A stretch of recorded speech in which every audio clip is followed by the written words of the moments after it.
ठीक है, तो वीक एसिड का देख लिया हम लोग ने। अब अगर मान लो स्ट्रॉन्ग एसिड है, स्ट्रॉन्ग एसिड एक्वस सॉल्यूशन है, तो स्ट्रॉन्ग एसिड क्या होता है, जो पूरा H प्लस फर्निश करते हैं। ठीक है, तो जैसे HCl को पानी में डाला तो बेटा ये ऐसे रिएक्शन करेगा। स्ट्रॉन्ग एसिड मतलब this reaction is shifted towards product side only, तो एक एरो। जब इक्विलिब्रियम होता तो दोनों एरो, तो क्या बनेगा H3O plus plus Cl minus. Clear. अब अगर मान लो T इज इक्वल टू 0 पे, ये C है और ये एक्सेस में है, ये 0 ये 0, तो T is equal to T। Completion होगा, वीक इलेक्ट्रोलाइट में इक्विलिब्रियम होता है और स्ट्रॉन्ग इलेक्ट्रोलाइट में रिएक्शन कंप्लीट होती है, तो ये C माइनस C करेगा और ये क्या करेगा C और ये C। क्लियर। अब बताओ अगर स्ट्रॉन्ग एसिड है तो इसमें एसिड से H प्लस कितना आएगा, C। एसिड से तो C आ गया ना पूरा। अगर HCl कॉन्सेंट्रेशन, HCl का कॉन्सेंट्रेशन अगर C था तो फिर H plus coming from acid तो C ही होगा। लेकिन अब देखो पानी जो होता है वाटर, वो एक वीक इलेक्ट्रोलाइट है ना, और वाटर का जो कॉन्सेंट्रेशन है वो मान लेते हैं कि X मान लो H प्लस, क्योंकि देखो थोड़ा बहुत H2O तो आयनाइज हो ही सकता है।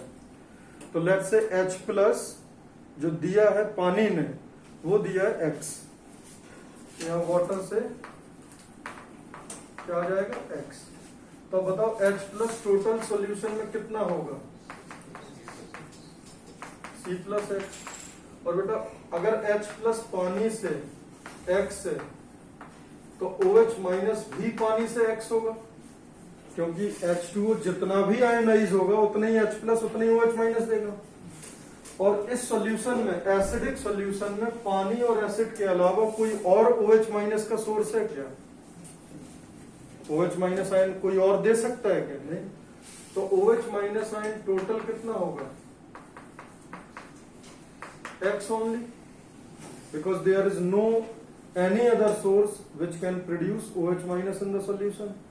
पानी जो है वो उतना ही H प्लस देगा, उतना ही OH माइनस देगा, इसलिए तो पानी न्यूट्रल होता है।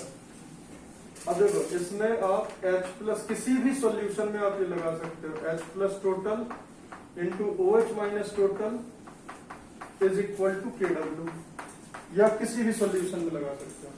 तो H प्लस टोटल कितना है C plus X, OH minus total कितना है X, और KW के बराबर है। तो यहाँ एक क्वाड्रेटिक बन गया, CX plus x square minus KW is equal to 0। तो x square plus CX minus KW is equal to 0। यहां से आप X की वैल्यू निकाल सकते हो। X क्या आएगा, minus C plus minus root C square plus 4KW divided by 2। बेटा ये माइनस का कोई सिग्निफिकेंस नहीं है, क्योंकि कॉन्सेंट्रेशन नेगेटिव में थोड़ी होगी। तो X की फाइनल वैल्यू क्या होगी, minus C plus C square plus 4KW by 2।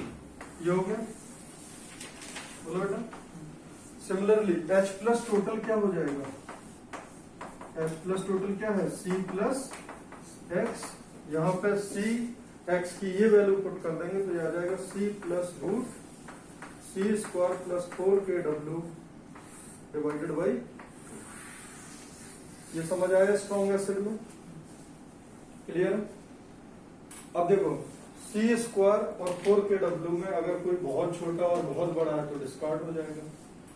C square मान लो C square is very very greater than 4KW, तो मैं C स्क्वायर प्लस 4KW को क्या लिख सकता हूँ, C square, and the C square will become root C square will become C plus C by 2। तो ये इस केस में H प्लस टोटल किसके बराबर आ जाएगा, C के। बट अगर कंपेरेबल है, अब इसमें भी आप क्या लिख सकते हो, अगर 4kW बहुत बड़ा है सी स्क्वायर से, तो आप सी स्क्वायर प्लस 4kW को क्या लिख सकते हो, 4kW, यस और नो। तब आपका H प्लस टोटल क्या आएगा सॉल्यूशन में, C plus root 4kW divided by, clear. But अगर दोनों कंपेरेबल हैं, सी स्क्वायर अगर 4kW के कंपेरेबल है, तो यही इक्वेशन आपको सॉल्व करनी पड़ेगी।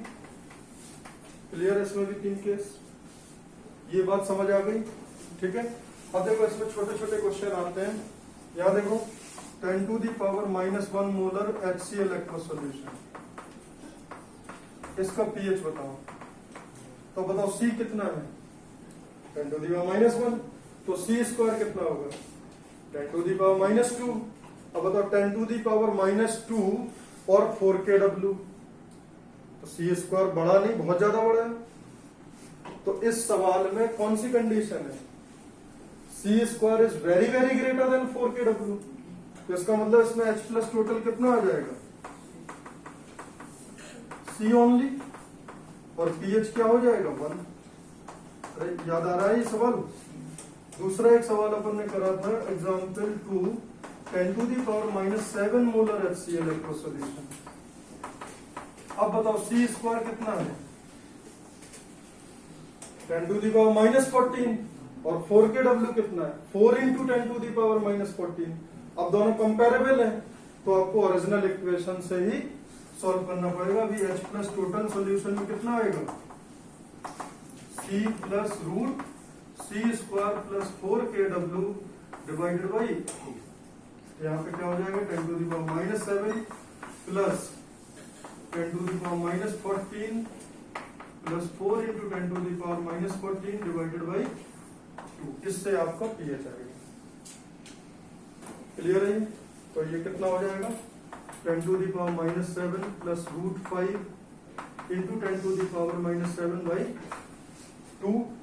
तो यहां से H प्लस टोटल आ जाएगा, H plus total √5 plus 1 by 2 into 10 to the power √5 कितना होता है 2.2, 2.2 प्लस 1 3.2, 3.2 बाई 2 1.6, तो ये आ जाएगा 1.6 इंटू 10 टू दी पावर -7। तो पीएच आ जाएगा आपका 7 माइनस log 1.6। बेटा log 2 कितना होता है 0.3, और log 1 कितना होता है 0, तो log 1.6 लगभग आएगा 0.2 के आसपास, तो पीएच आ जाएगा 6. क्लियर है बेटा। इसमें तीसरा केस भी बन सकता है, कौन सा वाला, when C square is very very very small as compared to 4kW, तब आप वहां 4kW का रूट लेके ऐड करके कर लोगे, ठीक है ना। अब सुनो जरा एक और इंपॉर्टेंट बात, स्ट्रॉन्ग एसिड की जगह अगर स्ट्रॉन्ग बेस हो, ठीक है, सब जगह अब OH आएगा, ये जहां जहां H प्लस टोटल लिखा है वहां OH टोटल कर दो, जहां OH टोटल लिखा है वहां पे H टोटल कर दो, और जहां pH आ रहा है वहां POH आ जाएगा। नोट कर लो इसको। तो स्ट्रॉन्ग एसिड में ये चीज याद रखनी, एक फॉर्मूला ये याद रखोगे, इससे आप वैल्यू तो देखोगे ही ना C कितना है। आपसे ऐसा सवाल थोड़ी पूछा जाएगा कि C नहीं दिया और pH बताओ, तो C दिया है, C स्क्वायर और 4kW को कंपेयर करो, C स्क्वायर और 4kW को कंपेयर करके आपको पता लग जाएगा कि यहाँ C स्क्वायर लिखना है या 4kW लिखना है या यही लिखना है, उसके बाद आप सॉल्व कर लो।